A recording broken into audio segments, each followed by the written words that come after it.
Sadyain ko na naka 4th gear Kaya medyo hirap yung makina, nag-i-struggle siya. Nahihirapan siya, kaya ang gagawin ko, ibababa ko to 3rd gear.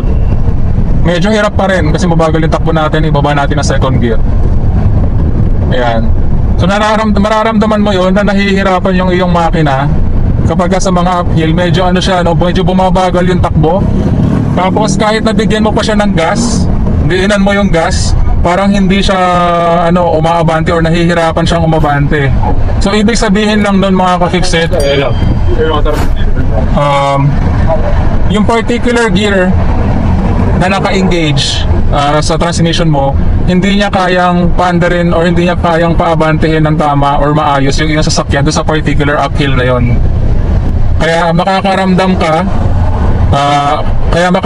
ka ng struggle mula sa makina na nahihirapan siya. Tapos maririnig mo rin yung makina, no, na nahihirapan siya. So yung kanyang tunog ay yung low pitch na or deep sound, no, malalim na tunog. So ibig sabihin hirap yung makina na humatak.